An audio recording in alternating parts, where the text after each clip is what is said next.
բլոկին վերաբերող դուք նշեցիք, որ ԱՄՆ-ի շահը թրիփի հետ կապված դա Իրանի հետ սահմանը վերահսկողության տակ վերցնելն է։ Այ ինչպես է դատելով հրապարակված ուրեմն փաստաթղթերից Ամերիկայի Միացյալ Նահանգները վերահսկողության տակ վերցնելու սահմանը, որովհետև այնտեղ զինված ուժեր ամերիկյան որպես այդպեսին չեն լինելու։ Լինելու է ընկերություն, որը օպերատորն է լինելու այդ ուրեմն կոմունիկացիայի, հա, ինչպես է դա տեղի ունենալու, ըստ ձեզ երկրորդը թրիփում տնտեսական շահ չեք տեսնում,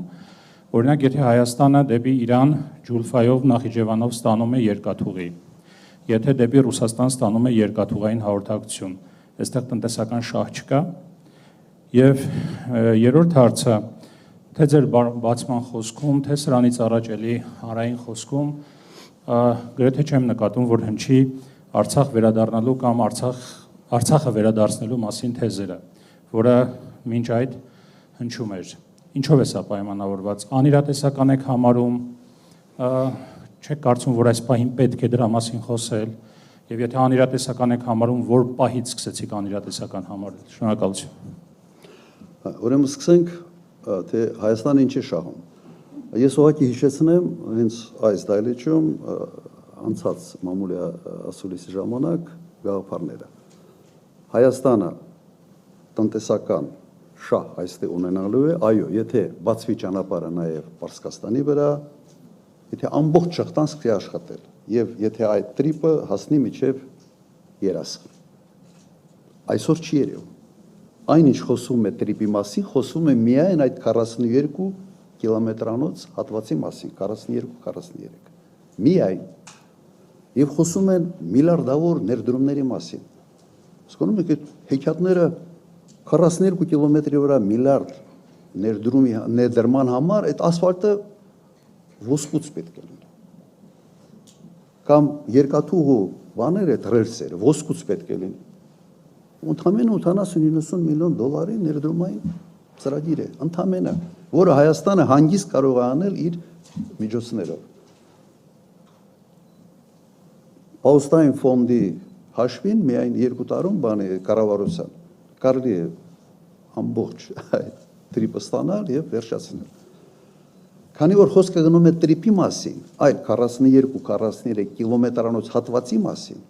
այդ դե եմ ես ասում, մենք ընդամենը ունենալու ենք այդ կտորի տրանզիտի համար ինչ որ գումարներ, որոնք չնչին են։ Եթե խոսքը գնում է ավելի մեծ ծրագրի մասին, այո, մենք ստե տնտեսական հետաքրքրություն կունենանք։ Ստե հակասություն ընդհանրապես հակասություն չկա եւ իմ մոտեցումը չի փոխվել այդ առումով։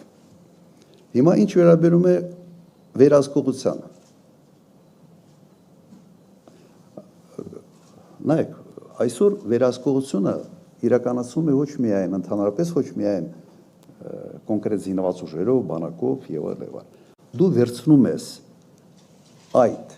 կտորի կառավարման իրավունքը։ Եվ այդ կառավարման իրավունքը վերցնում է մի պետություն, որի հետ հարաբերություններում դու անհավասար ես, դու չես կարող որևէ հարցում որևէ պնդում անել Միացյալ Նահանգների հարաբերությունների կոնտեքստի մեջ, եթե դա ունի մեծ պատկեր։ Հայաստանը այս ծրագրում իր 26%-ով, ասենց ասեմ, կարա միանա խուլ ու խամրերի միությանը, աշխարհաքաղաքական։ Իմ ասած ասենց սա է։ Չի երևում, թե ինչպես է Հայաստանը առաջ մղելու այդ շահերը։ Իսկ հետաքրքրությունը ուղղակի կրկնեմ, դուք վերցրեք Միացյալ Նահանգների արտաքին առևտրի ծավալը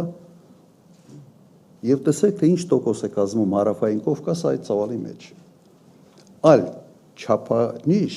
գնահատելու համար երկրի տնտեսական հետաքրքրություն ուղղակի չկա, աշխարհում գոյություն չունի։ Այսքանը։ Բան մոռացա թե չէ։ Հա, Արցախի վերաբերյալ։ Արցախի վերաբերյալ իրատեսականը այսօր վերադարձի իրավունքն է։ Այսօր ես իրականը տեսնում եմ միայն այս հատվածը։ Բայց աշխարհը այնպիսի տեմպերով է փոխվում, որ ոչ մեկը չգիտի, թե վաղը ինչ է լինելու, մի տարի հետո ինչ է լինելու, եւ օրինակ Միացյալ Նահանգների այդ էսկալացիայի ճանապարհով աշխարհը գոտիների բաժանելը ուր է մեզ բերելու։ Այսօր մենք միայն կարող ենք ինչ-որ սցենարներ մշակել, սցենարների մասին մտածել, կարող է սցենար լինի, որ այո, շատ բարենպաստ լինի մեզ համար, կարող է նաև սցենար լինի, որ շատ անբարենպաստ լինի մեզ համար։ Դրա համար այսօր միայն խոսում ենք վերադարձի իրավունքի մասին, որը իր հետևից բերելու է գույքային նաև որոշակի իրավունքների նյութական, այսպես ասենք, բայց սրանից ավել չեմ տեսնում։ Խնդրեմ Երկիր մեդիա հաջորդը Հայելի։ Բարև ձեզ, պարոն նախագահ, հարցս հետևյալն է։ Շատ է խոսվում ադրբեջանական բենզինի ներմուծումից, Ալիևն էլ վերջերս հայտարարեց, որ ապրանքաշրջանառությունը գնալով ավելի ակտիվանալու է, միմյանց տարածքով ավելի շատ ապրանքներ են այսպես տանելու, բերելու։ Չլսեցի մի հատ։ Չի լսվում։ Հիմա լսվում է։ Հիմա մի քիչ բարձրացավ։ Շատ է խոսվում ադրբեջանական բենզինի մասին ներմուծումից Հայաստան եւ Ալիևն էլ վերջերս հայտարարեց, որ գնալով ապրանքաշրջանառությունը ակտիվանալու է, միմյանց տարածքով այսպես ապրանքները ավելի ակտիվ են տանելու, բերեն։ Արդյոք եթե դուք գաք իշխանության, այս գործընթացը կշարունակվի թե ոչ, եւ մյուս հարցս էլ վերաբերում է վերջերս Նիկոլ Փաշինյանը հայտարարեց, որ էներգետիկ համակարգերը միանալու են Հայաստանի եւ Ադրբեջանի։ Սա ինչ է նշանակում, լավ է թե վատ է ձեզ։ Շնորհակալ եմ։ Ինձ մի հատ հուշեք, դուք այդ թվերը ավելի լավ եք հաստատ հիշում։ Եթե չեմ սխալվում, նույնիսկ ասվեց, որ դրա շնորհիվ բենզինի գինը էժանացավ, չէ՞։ 20%-ով։ Հիմա ինձ կարող եք հուշել ինչքան է ներմուծվել։ Իմ հիշողությամբ 1200 տոննա։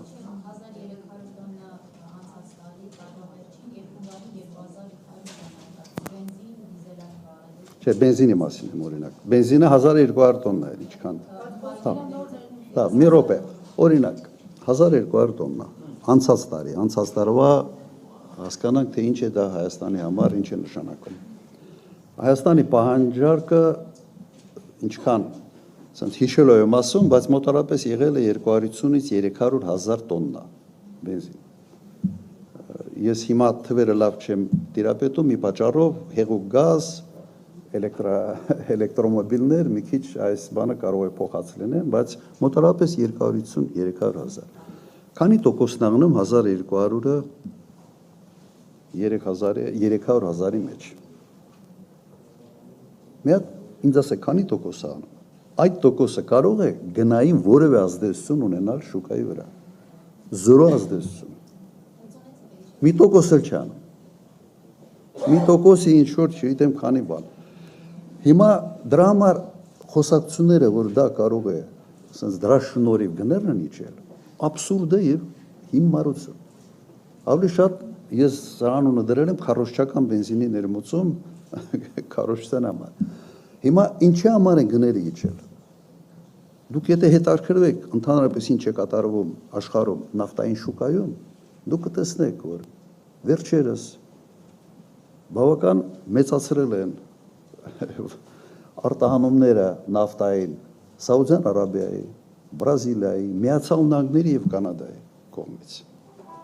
Եվ սա բերել է նավթի էժանացման, ինչը ավտոմատ իր հետ բերում է նավթամթերքի էժանացման։ Սա ուղղակի մի այբոբեն է, որը հասկանում եմ մեր դաշտում քաղաքական հետևյալն է, մարդին ինչ ուզում է, դուրս է տալիս։ Վեճը չի թե հետո ինչ որ մեկը կվերլուծի, ինչ որ թվեր կբերի, թե չէ, բայց այդ առաջի բանը կայել է, ասենց դուրս տալու մոմենտը կա տեսնում ենք։ Եթե էժանացել է, ուրեմն էժանացել է այլ գործոնների հաշվին, որովհետև կրկնում եմ, ոչ մի ապրանքատեսակի մեջ, եթե դու ներմուծես, օրինակ 0.5%-ի չափով, 0.5%-ը երբեք չի կարող գնի վրա որևէ ազդեցություն ունենալ։ Հիմա մի հարցել կար տեղ, հա, էներգետիկները, էներգիայի միացումը։ Նայեք, այստեղ իմիջիալուց բենզինի հարցով էլ կասեմ։ Մենք